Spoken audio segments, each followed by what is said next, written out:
Okay, I see the numbers stop rising, so good afternoon, everyone.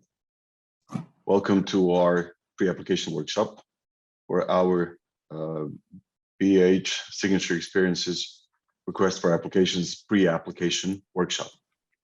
Welcoming you on behalf of the USAID Turizam team, our chief of party, Ibrahim Musta, my colleagues from the marketing department, Amjad Sawalha and Ruba Velagic, and myself, from whom you've also received the links to join us for our workshop today.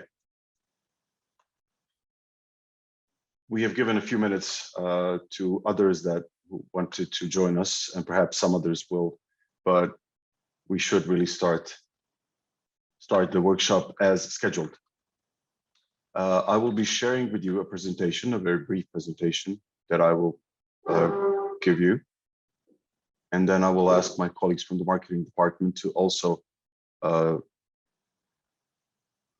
present their application. And we will, of course, give you an opportunity to ask questions and try to provide you answers immediately during the workshop.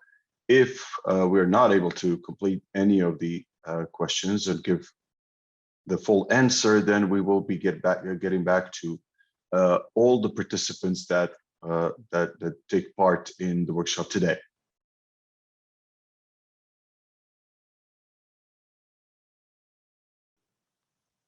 Okay, so I'll start with my, like I said, relatively brief presentation on the request for applications regarding the Bosnia-Herzegovina signature experiences request for applications.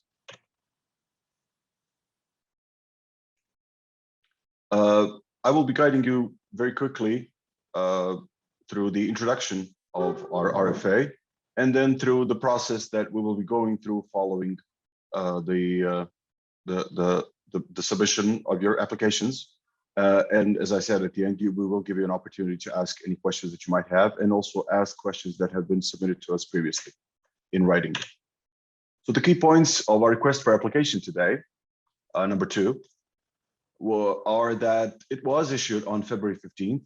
It was published on our social media accounts, and it will remain open until March 18th. USAID Turizam will be approving only one grant under this request for application. And that grant will be approved to the champion of the signature experiences label. And the maximum grant amount that we will be approving under this RFA is 85,000 km. All applications will need to be provided or submitted only electronically and need to be emailed to the email address shown here, which is grants@turizambih.ba. The grant will be awarded to, as I said, the champion of the Bosnia-Herzegovina signature experiences label. And the objective of these activities is to lead the efforts of rolling out, launching, and managing the signature experiences label in Bosnia-Herzegovina. My colleagues will also provide you more details that were also already presented in the RFA, but they will offer more details and more explanations related to the signature experiences label and the history thereof. In terms of the grant award, like I said, the maximum grant amount is 85,000 km, and the grant duration is limited to 1 year, so 12 months only. The estimated start of grants under this RFA of proceedings under the grant is April 7th, which means that we are hoping that following the closing date of the RFA, which is March 18th that I mentioned, we're hoping that by April 7th, we will be able to analyze all the applications that are submitted, get back to the grantees, come up with any follow-up questions that we might have, and eventually sign the grant agreement by this date. The specific type of grant that we will be approving will be determined during the negotiation process, and it will depend on the number of factors, in particular the technical details in your application and the budget structure in terms of the activities that you want to fund with the grant funding. The key eligibility points that have also been presented very clearly in the RFA, but it is important that we mention them in this workshop, are that the grant will be approved to only private-owned companies or institutions that have at least 3 years of experience in tourism development, with a focus on experiences, like we mentioned. So obviously, we are expecting the champion of the label to have the relevant experience and have past performance that substantiate the project that they will be submitting in their grant application. The grantee must display financial, administrative, and technical policies and procedures that USAID Turizam will assess prior to awarding a grant, meaning that after receiving the applications and going through the technical details and the budget, we will be looking in detail into the financial, administrative, and technical policies and procedures of the applicant. The grantees will also, or the grantee rather, will have to demonstrate proven track record in receiving grants and support from donor agencies or government authorities. So it is important for us that we're working with a company or an institution that has a relevant past experience when it comes to grant funding and cooperation with donor agencies or government authorities.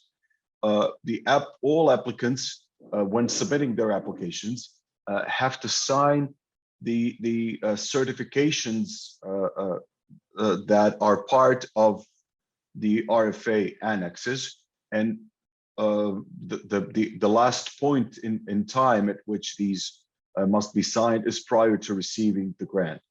We are expecting that the applicant will operate at a country level, so throughout Bosnia and Herzegovina, and the applicant will have to provide either a DUNS or a UEI number at the time of award. These are very clear identification numbers that are issued for specific purposes of identifying organizations that are eligible and recorded as those receiving the US government funding. The DUNS number system is being abandoned, so even the applicants that already had the DUNS number in the future will probably, within this RFA, need to provide the UEI number. This is not a troublesome process to obtain these numbers, so even if you don't have them, this is not an issue. They're typically issued within a couple of working days, and USAID Turizam will provide any necessary assistance to the successful grantee to obtain these numbers. Another very important point to make today is that USAID Turizam will work with the successful grantee to develop a marking and branding plan, which will be part of the grant agreement that we are going to sign with the successful grantee. So all of the marking and branding of the activities that will be part of the grant funding, all of these details need to be included in the branding and marking plan. And obviously we have a template that we will use to prepare this, and we have a communications team that will be working with successful grantee to complete this plan. And as I said, it will be one of the annexes to the grant agreement. In terms of the process that we are going to go through, like I said, the grant application form is actually Annex A of our RFA. The grant application budget form, so the Excel spreadsheet, is given as Annex B. The applicant self-assessment form is Annex C, and this is a form essentially in which the applicants are providing details by themselves about themselves and their operations. And all of the certifications forms that I mentioned earlier need to be signed by the applicants are provided in Annex D. The full application that you are submitting to our grants at turizambih.ba email address should be included as part of the package that you are submitting. Please make sure to submit your applications no later than 1700, which is 5 p.m. local time, Sarajevo time, on March 18th, 2022. In terms of the, when it comes to evaluation criteria that we presented, we have given the details. Essentially, this is an overview. It's a copy paste of the table that you already have in the RFA.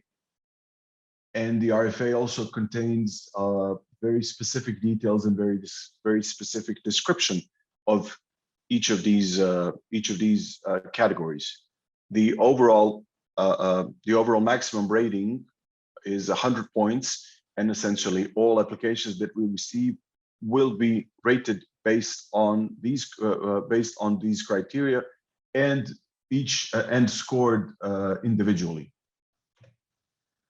In terms of actual administration of the grant award, all grants, as specified, will be negotiated, denominated, and funded in KM. So everything that we do has to be in local currency.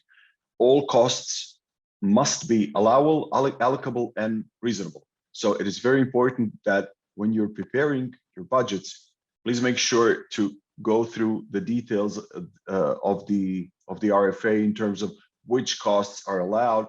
Make sure that we can really that you properly allocate the budget to the desired activities, and make sure that your budgets are reasonable. So really, with all due diligence, prepare the budgets in the best manner possible.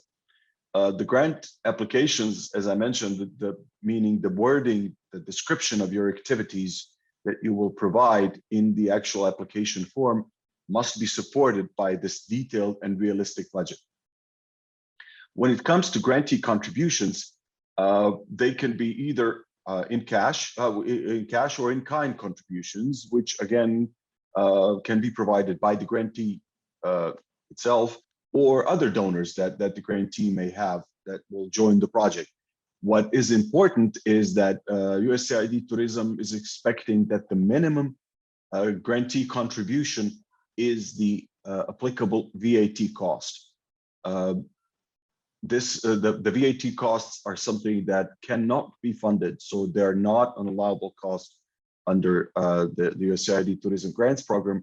Therefore, please make sure to, when preparing the budget, that for all items which include VAT, you allocate a specific amount, the required amount, the appropriate amount in the table, which has to be contributed either by the grantee or a third-party donor.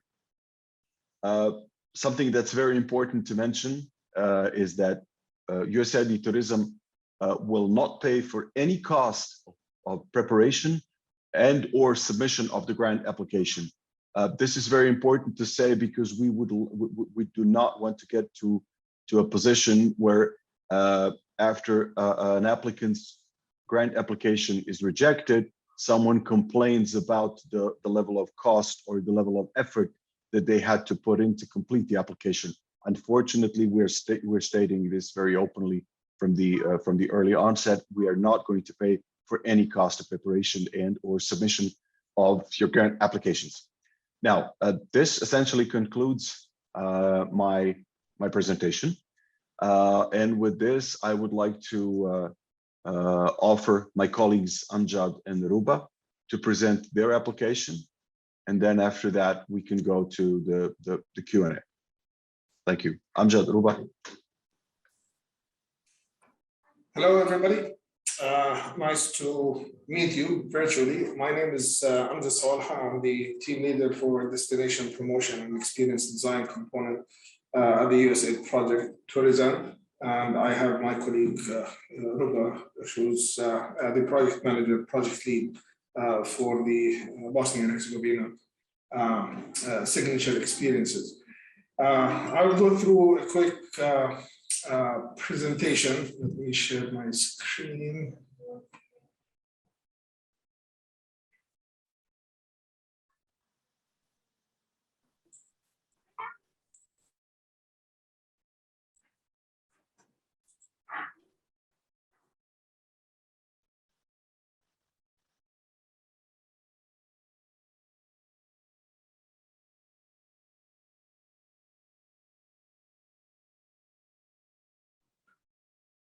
Technical difficulties as usual with technology. So just hold on a couple of minutes, please.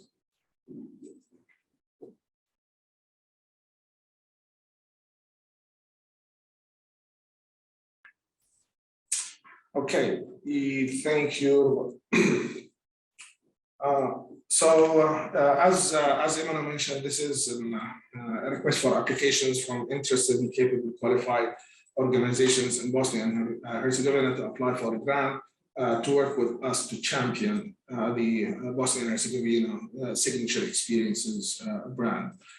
This model, as you saw in detail in the attachment that we sent in the RFA, was developed first in Canada and then a few other countries rolled it out, including Kenya, Japan, and Australia, and a few other companies.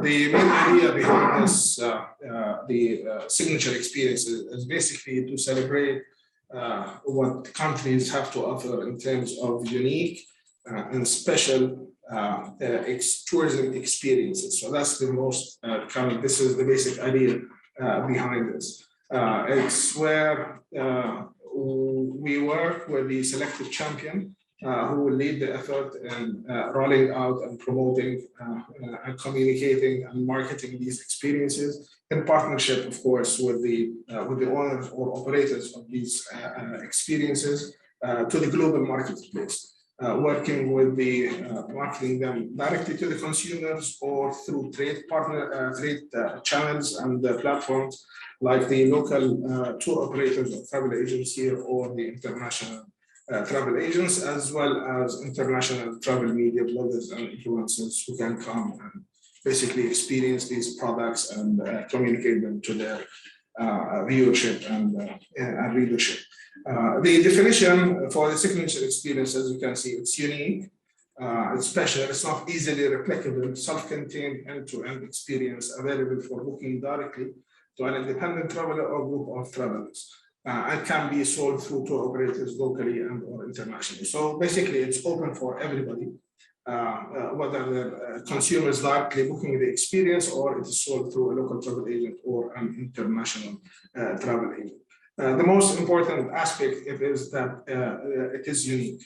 In other words, you don't find an experience in Sarajevo and exactly the similar one in Mostar or in Trebinje or in Bangladesh. The idea is to have that one special experience and unique experience in the country. Next.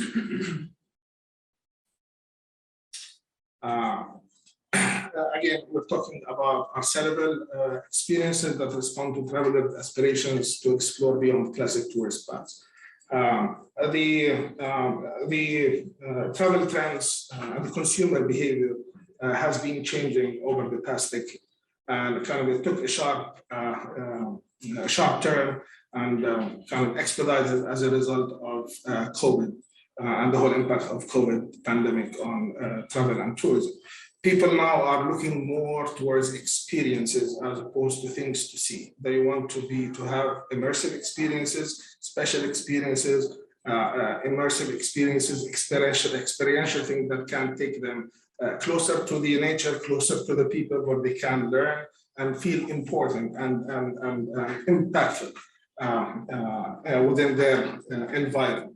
So this kind of trend that has been expedited as a result of COVID is had its basically impact on how consumers and travelers in general are looking for experiences, where they're looking for experiences, and research showed that people are gravitating more and more towards destinations and countries that can offer them these specific, unique, immersive experiences that are linked to their preferences, their taste, their motivations, and what they're looking for to feel good about themselves, and how they can positively impact the community and the locals in the destinations that they go to.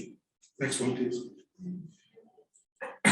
These are the model objectives. Again, we have them as part of the RFA and the attachment. We don't have to go through every single one. But I think the most important objective within this model and why we as a USAID project have introduced is because we want to help change the international travelers' perception about Bosnia and Herzegovina.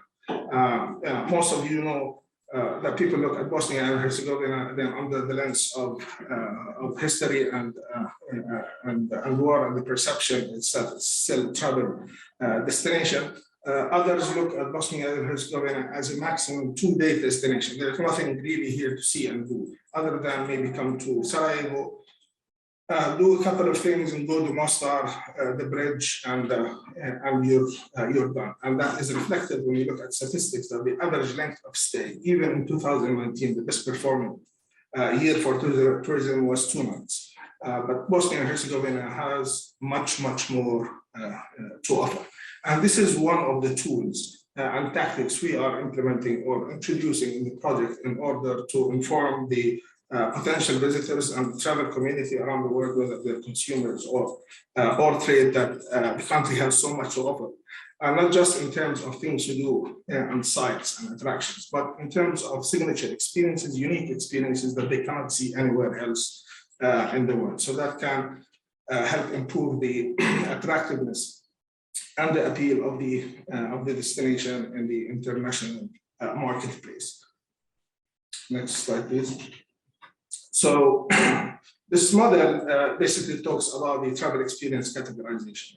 It starts from seeing experiences, going to the National Museum, all the way to learning experiences, where people can be part of what they're doing with their hands, or actively engaged in. So these are kind of the 4 levels of experiences, and the model that we have introduced and we will finalize with our with the champion will be focusing more on the doing and the learning kind of experiences, as opposed to just the seeing experiences or being experiences. Of course, all of them are important, but the more you go down in the model, the more it becomes attractive to the type of traveler that we want to attract to Bosnia and Herzegovina. The traveler that stays more, the traveler that spends more, and the traveler that can take that learning and that experience and that positive experience and tell their network and so forth, create that ripple effect and more and more people to come. And when we talk about signature experiences, again, we're not talking about mass tourism. Again, that's one of our objectives as a project. We're talking about sustainable tourism. So to get the right type of traveler, not the right number of, not the number of travelers, but the right type and the right number of travelers. Again, that can have lesser impact on the environment, but more positive impact on the community, on the people, and the destination in general. Next, please. We have classified the themes that will be considered under the signature experiences under 7. We're talking about nature, history, heritage, wild and wild adventures, spiritual discoveries, vibrant cities, food, and wine. So this is basically when we look at experiences with the champion later on that can be classified or included under that brand, they can come under one of these themes or a number. The point is, this will be used later on for marketing and communication purposes, where we categorize the type of signature experiences available in the country under these themes. So people can relate to them and look at the type or theme of activities that they relate most to. And better than me that the country has so many amazing and signature experiences under all of these themes.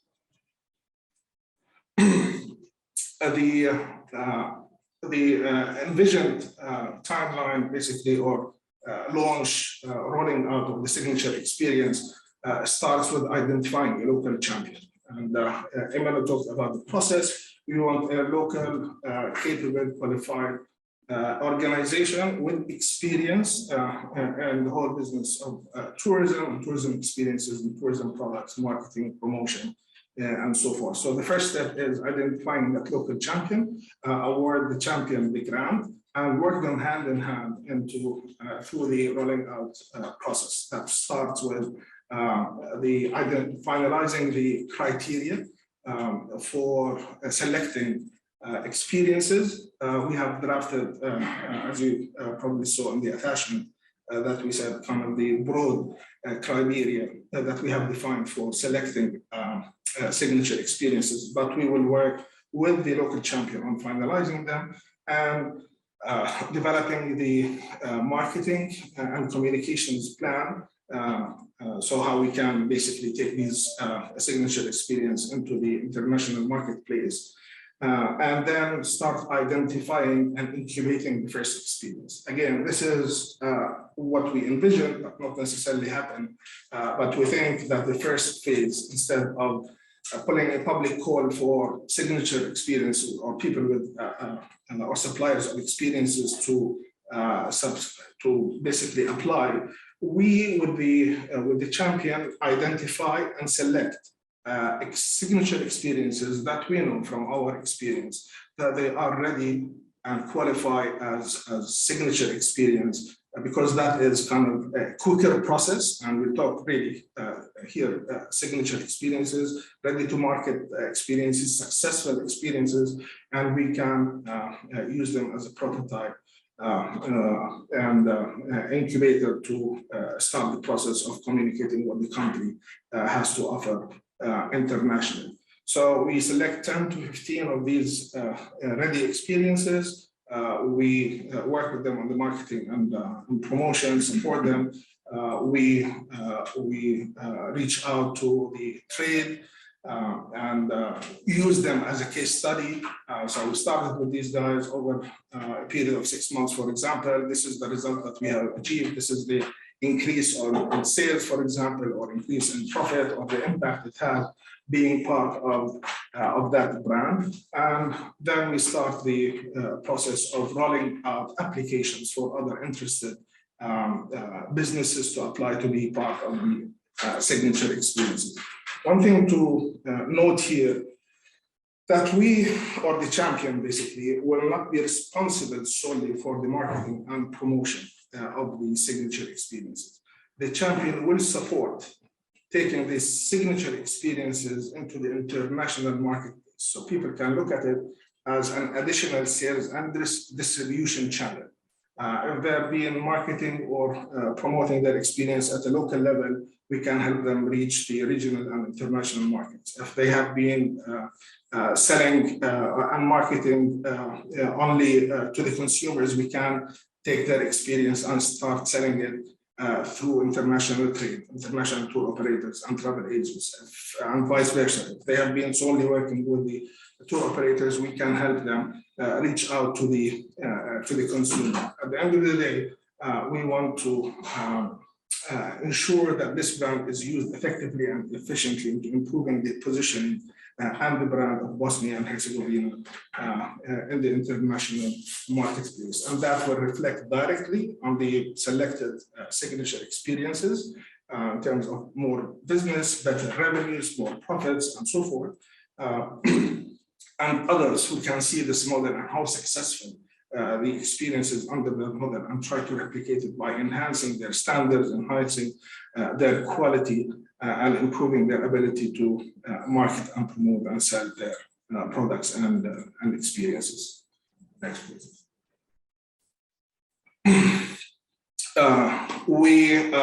The process of identifying a local champion is basically, again, as we said, it's a local, qualified, capable, and interested private sector organization that has the experience. We as a project will help the local champion take leadership for the brand, and through the grant, but also providing technical assistance through the team here, whether it's the marketing or communications or the media team or whatever other resources are required.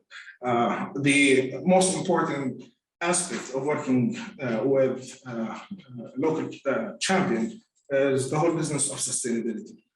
We as a project, we call developing sustainable tourism in Bosnia and Herzegovina. So whatever we do needs to be sustainable. And sustainability has 4 pillars in addition to the people and the impact on the people, the environment, and so forth. We need to make sure that whatever investment, whatever program we start will continue long after we as a project finish our work in Bosnia and Herzegovina. So the first order of business would be working with the or the selected grantee or the champion on developing a financially viable business model that will generate income and revenue to the business that will enable them to continuously lead the brand and grow and develop and expand and include as many signature experiences as possible and reach wider segments and wider source markets. So that will be the first order of business. And also working with them on developing the brand for the signature experience. This is something, an activity that we, as a project, will help the grantee with outside the kind of the grant in terms of providing technical assistance, looking at the international, what's happening internationally in terms of trends. We'll use our also network of travel agents and influencers and media in the international marketplace to take this brand and expand it internationally. We can also use our resources to establish meaningful partnerships with the various government institutions and organizations in the country, because them too, they have a big role in supporting such initiatives, because it can help and it should help businesses across the country. So whether we're talking about some sort of a partnership with the ministries of tourism or at the tourism organization level, such as tours or Visit Sarajevo or other tourism organizations, this is something that the project can help with through our connection and relationship with these partners. In terms of roles and responsibilities, again, I'm sure you looked at it, it's part of the RFA. So we listed exactly what the roles and responsibilities of the selected champions will be, and what our role as a project will be, as well as the time frame and vision for starting these processes and continuing the processes along the time frame of the grant. Next, please. So we're done. So that's basically the quick presentation. So thank you for listening. And if you have any questions, we'll be happy to answer them. Mr. Emmanuel, the floor is yours. Thank you, Amjad. Thank you for a very great presentation with plenty of, I'm sure, useful details for all of our attendees. My suggestion now is that we go through the questions that we received, and I will try and pick up as many of them as I can personally, and then some technical ones I'll ask my colleagues to contribute. So going through the questions that were asked in this session, Mr. Samir Mesh asked if this recording is going to be available in public. The plan is to make the recording available to the public until the RFA is actually closed. So we will make it public also because there might be people who would have wanted or liked to take part in the workshop, but for whatever reason were not able to attend. This will be available on our YouTube channel. So the recording and we are recording the session, the recording will be made available to the public until March 18th, which is the closing date of the RFA. Okay, next question also by Mr. Samir Mesic. Is this competition for only one grant in total? The answer is yes. Again, this is something that I mentioned in my part of the presentation.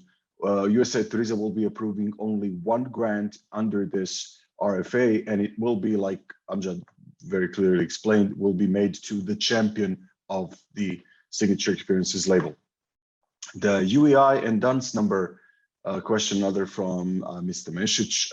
I explained that already. Essentially, it's a registration system for companies or grants or grantees that or even subcontractors or suppliers that basically get funding from US government. So that's very simple. Like I said, the registration is free. It doesn't take a long time, probably up to the maximum of 2 working days, and it is essentially lifetime. So people that have gotten the DUNS number 10, 15 years ago, they still use the same DUNS number. There's no associated fee to that. So you just register, provide details about your company, and you get the number, and that's something that we need to have. It's a requirement of USAID, our donor in this process. Again, a question from Mr. Mesic, is it possible to apply as a consortium of a few companies? Essentially, yes, it is. We're not preventing anyone from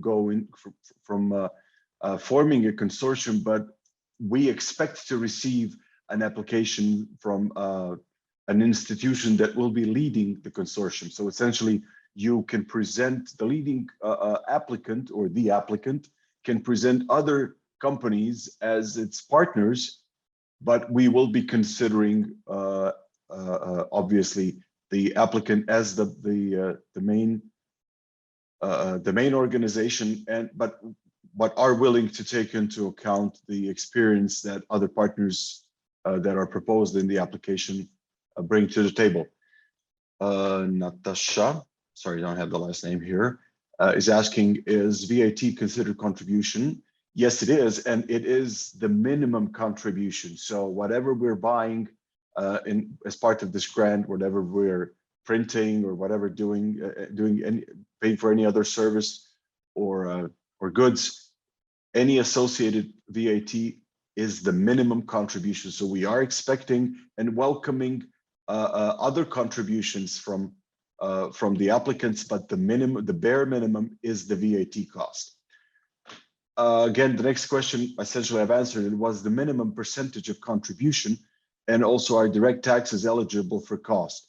The minimum percentage, I said, is wherever the VAT appears, that is the amount. What percentage will that be of the total? We're expecting that to be the recalculated interest rate. The recalculated VAT rate of 17% is actually 14.5, but that, as I said, is the minimum. Are direct taxes eligible for cost? I mean, essentially they are, but this is not really something that we are that we would like to see included. It's not prohibited, but this is definitely something we would like to see excluded from the budget that you're recommending. Next question, again from Natasha, is the suggestion of a business model to be included in the application or to be developed after the selection of the champion? Amjad or Rubab, could you please respond to this? Yes, I'll try to answer it. If I didn't, Rubab can jump in. But let's just thank you for this question. The answer is both. In the application, and it was clear, part of the evaluation is a good percentage of the evaluation, the criteria, is geared towards the business model, basically, that you are presenting. So the methodology, the approach, how it's the innovation and the approach for the business model. So basically how you are planning to implement the project, while the RFA kind of talked about the what we envisage as a high-level approach in terms of steps. You know, identifying local champion, then doing the marketing promotions, then the selecting a few experiences and so forth. The applicant needs to go into the details. When I say marketing and promotion, what do you mean by that? What are you going to do in terms of, or suggest in terms of marketing and promotion? Which channels you envision to be used in order to effectively announce the model locally for experiences to apply, or internationally for people to know, or for the trade to be interested in something like this and so forth. So we are looking at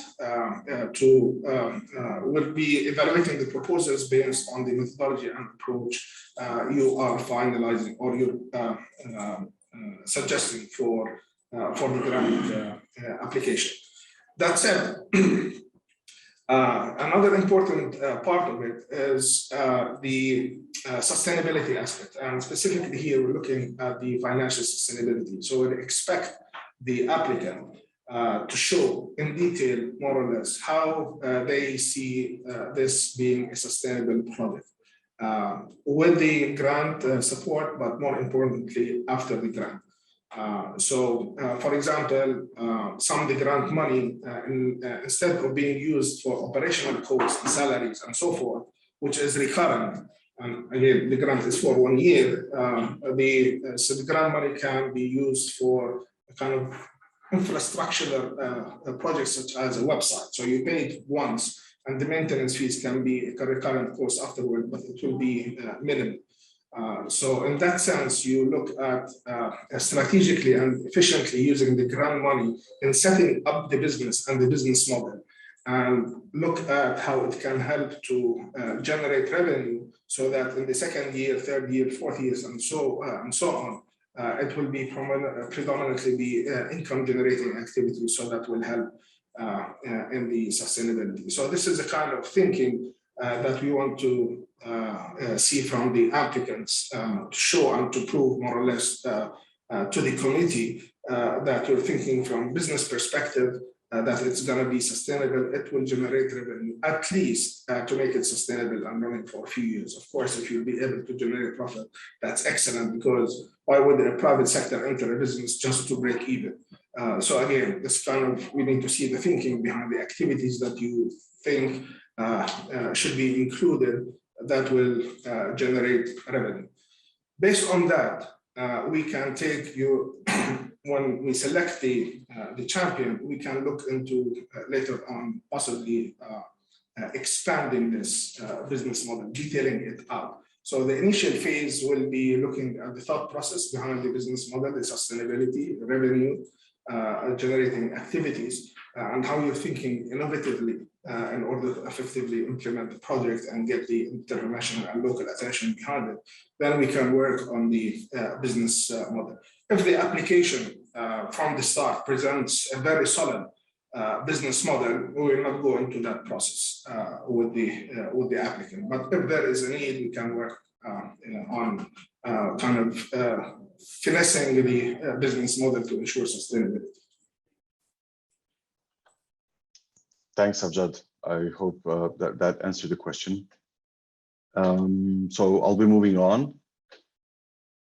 The next question is, could you provide a link for EUI, or actually UEI number registration?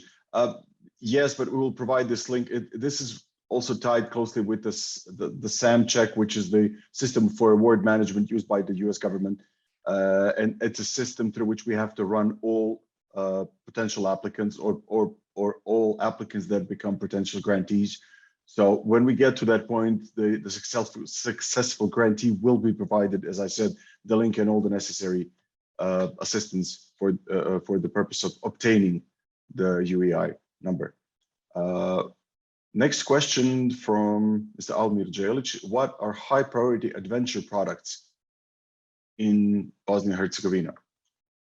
Amjad, Ruba. I just want to point out here that the signature experience doesn't look at the priority products or experiences as opposed to an existing experience, an existing product that is special or unique in the country. I'll give you an example. The Dayak, for example, in Banja Luka, the experience there is just unique in the world. It's not just unique in the country. So that's a prime example for a signature experience. It has been there, people use it, and it's unique. So that is an example of kind of the signature experiences we're looking for. Of course, when we're looking at adventure, all the adventure products here can be included. If we're talking about rafting, canoeing, hiking, biking, climbing, all kinds of these experiences, if they qualify and they satisfy the criteria, regardless of the type of the adventure activity, can qualify being part of the signature experience. So again, we're looking at the champion who will work with us on finalizing the selection criteria for experiences that can be included as part of this grant. Adventure is one of them. Culture and history, again, we have unique. The wine experiences are unique, of course. And I'll give you an example here. In the Herzegovina region, we have 57 wineries. How can 57 wineries be all unique? They cannot be all unique. You can have two very similar wineries, but one winery will have the wine tasting experience and maybe a walk in the venue. So it can present itself as a unique or special experience, while another winery just has the wine tasting in the cellar, similar to 10 or 20 other wineries. So that cellar-only experience does not qualify as a signature. But wine tasting in the cellar and then a tour in the winery or a picnic in the winery can be packaged as such, can qualify as a signature experience. So the differences here are maybe a bit small, but again, we're looking at packaged experiences that can be sold to the consumer directly or to the international trade, and they are unique and not easily replicable. So while you can have 50 or 60 experiences giving you wine tasting in their cellars, maybe one can have that added value or added experience in it, and therefore it becomes a signature experience.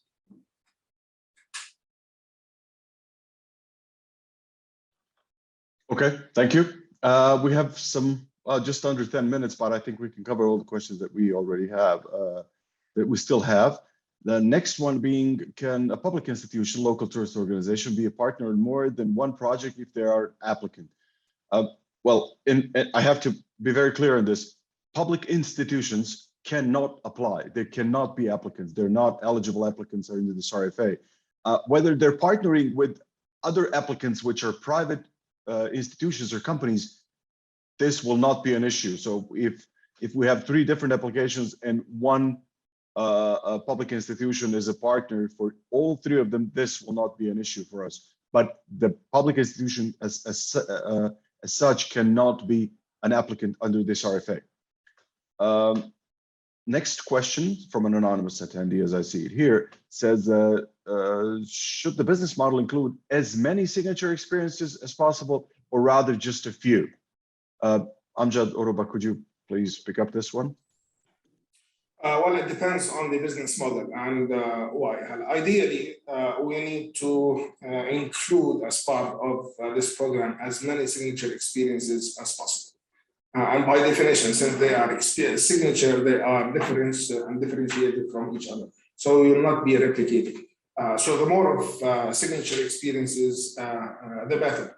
Now, to go for 100 to 100, again, it depends on the criteria. But more importantly, how will that, increasing the number, how will that improve the sustainability of the business model? If the applicant is looking at charging, for example, a fee, a participation fee or a membership fee or whatever kind of fee from potential signature experiences, then the more signature experiences you have, the better for your sustainability. If that does not, if charging them money is not part of the business model, so the number will not be, will not impact the business model or at least the sustainability. So it depends on the approach of the applicant, how are they looking at financial revenue. So some will look at potentially financial, some sort of financial fee to be included. Some would look at a percentage of commission if that experience is sold through the champions channel. So here we shift from volume of experiences to volume of sales. So that's a different approach, but again, it gets you potentially revenue. Some would look at other sources of revenue regardless of the number of experiences. So that is kind of the consideration to take into the business model. That said, we as a project would like to see as many signature experiences as possible included as part of it, and as diversified as possible, and dispersed around the country and not kind of clustered. That will be again, will be dependent on the launch, when we launch and promote and do the publicity around the signature experiences and encourage people to apply and take the first 10 or 15 signature experiences that are pre-selected work with them for a few months and take the kind of, showcase them to others how the signature experiences actually impacted them at the business level. Thanks, Amjad. The next question is from Ms. Melika Shahinovic. It says, we are a CSO and no experience in tourism. Although through grants, we have supported projects that had a partial focus on tourism development. Are we still an eligible candidate given that the past experience carries at least 10 points? I'm sorry, but I have to say no, because even though past experience carries 10 points, there are other aspects like management, staffing, and other elements of the grant evaluation criteria that you will not be able to meet, because it's very clearly stated we are looking for a tourism company or an institution with extensive experience in tourism and specifically focused on tourism development and signature experiences. So I'm afraid the answer to your question is no. Mr. Samir messaged us the question and also gave a remark about the donation income, which says for donation income, there's always 10% corporate tax, which is by default cost related to the project, which we know, and it absolutely is true. However, it is not necessarily something that needs to be covered from the grant funding. And that's the point that I was making. So we would prefer that the grantees themselves cover this as part of the grantee contribution, either by themselves or through a third-party donor. Next question, like I said, from Mr. Messages, is project focused on mass tourism or not? Well, the project is part of the USAID Turizam project, and Amjad clearly presented in his presentation that we're not focused on mass tourism. The objective of this is to focus on the right type and the right number of tourists, not just the size on its own, so not just numbers.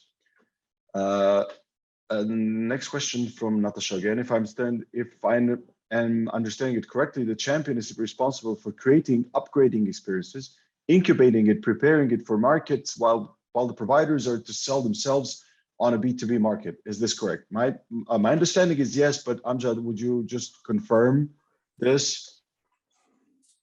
So the answer is mixed between yes and no. The champion is responsible for creating, upgrading experiences. No, the champion is not responsible for creating experiences. We're looking at market-ready experiences that satisfy certain criteria, one of which potentially can be, they have been in existence for at least 2 years.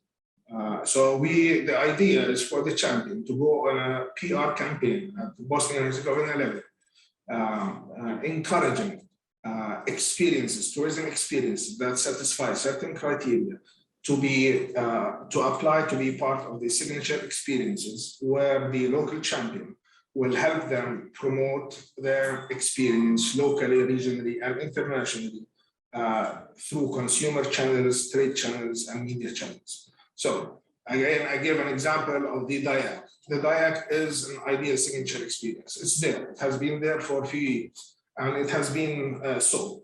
So the local champion will work with the DIAC people on promoting them internationally through a platform, through whatever tools they see as part of their marketing and promotional experience plan. Now, the second part, upgrading experience, yes and no here. For example, again, let's take the DIAC.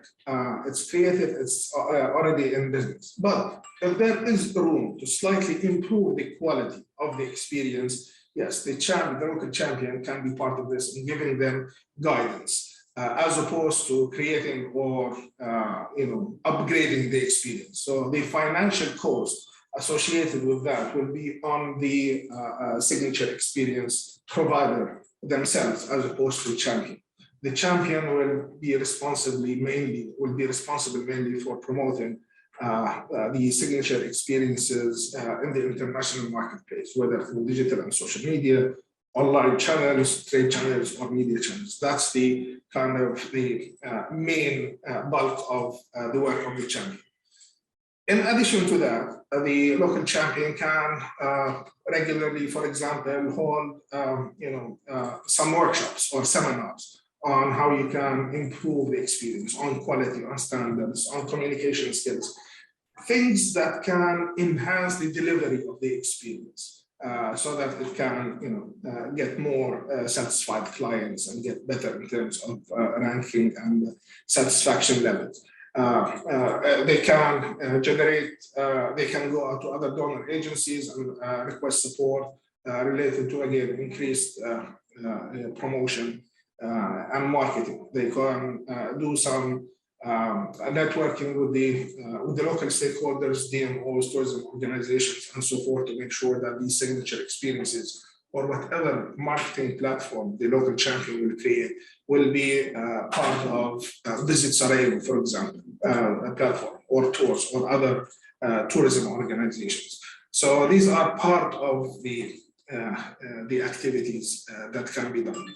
One important thing, and it was highlighted in the model and in the RFA, is that the local champion can also play a role of not only providing some sort of training, but also guidance for experiences that did not actually qualify to be a signature experience because of certain shortcomings, but can do some sort of mentorship to help them reach a level where they can qualify to be part of the signature experience.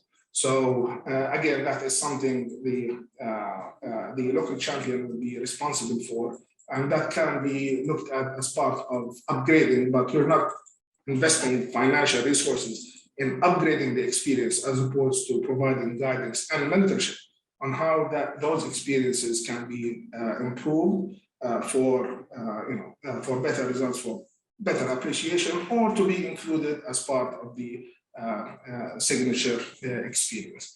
The other part, preparing it for markets while the providers are to sell themselves on B2B market.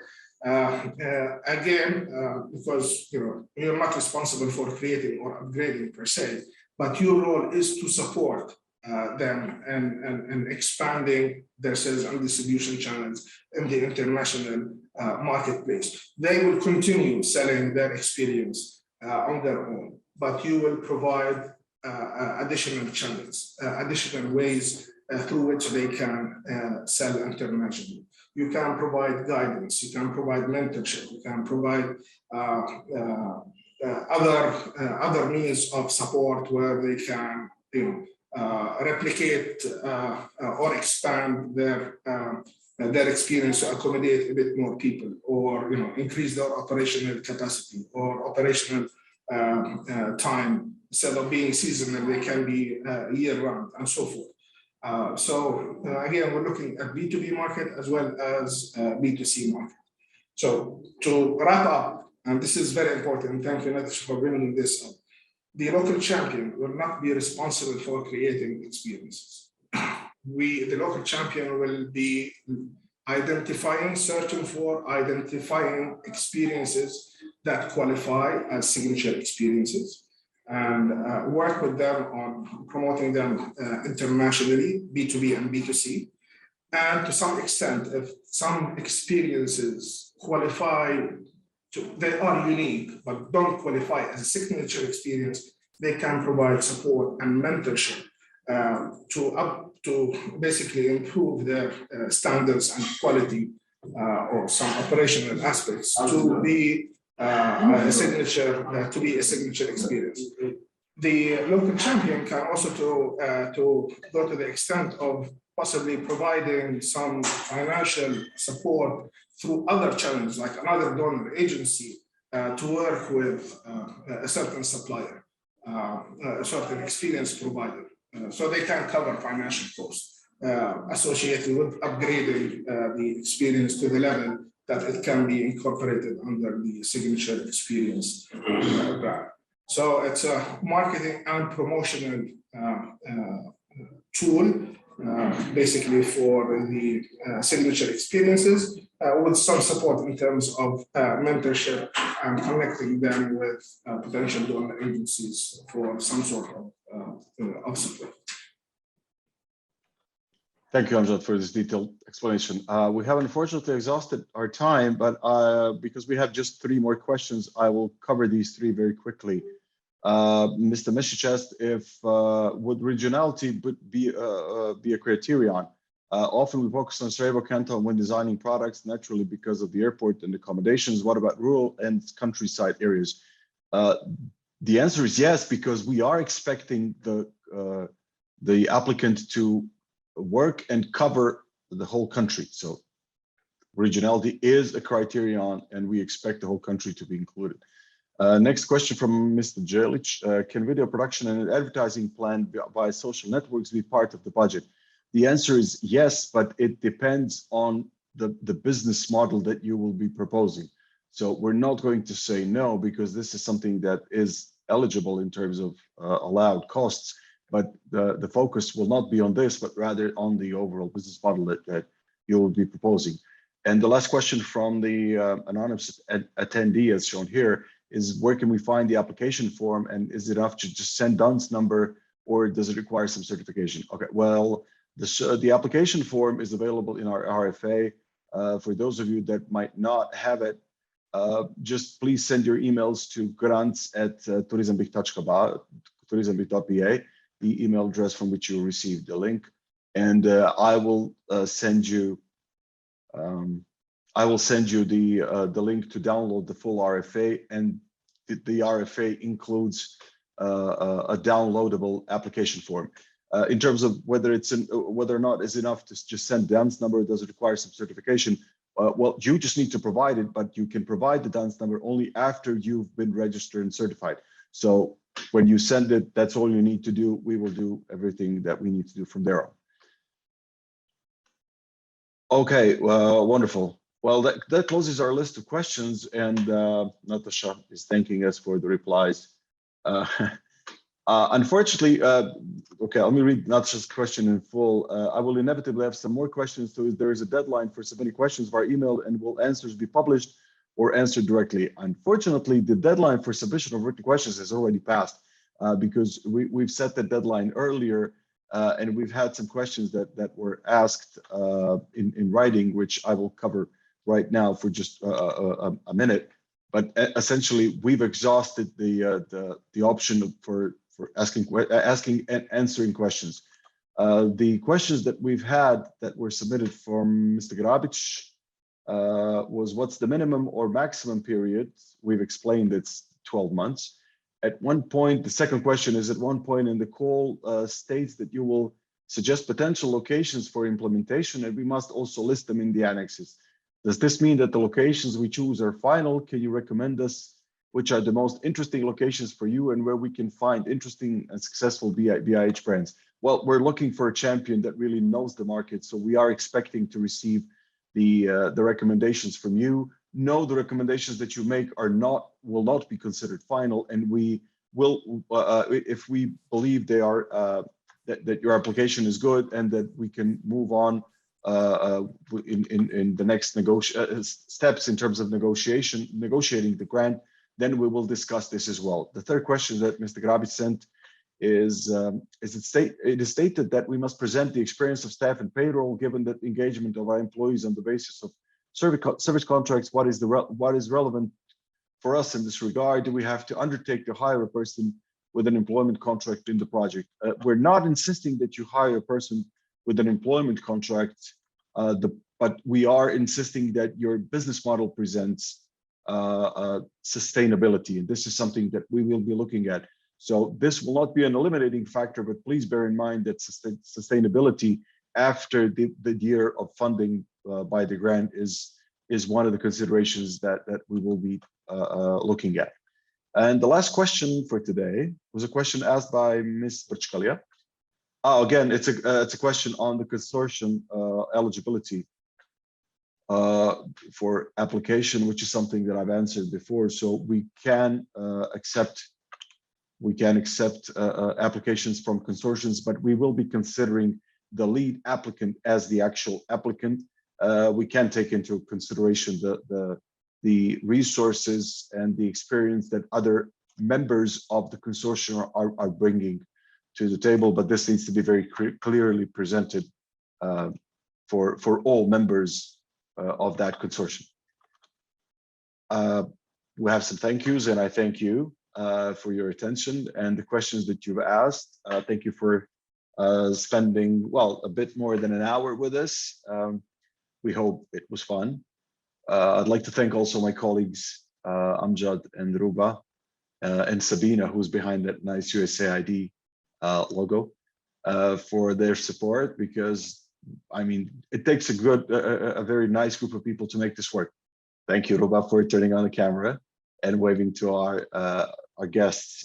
Thank you once again. As I said, the recording will be very shortly made available also on our YouTube channel. So please stay tuned for that. If you would like to take a second look at some of the questions or aspects of the presentation, very useful presentation that Amjad has made. I wish you a very successful rest of the day. Also a very nice weekend. And we're definitely looking forward to receiving your applications submitted again to our grants@turizambih.ba email address.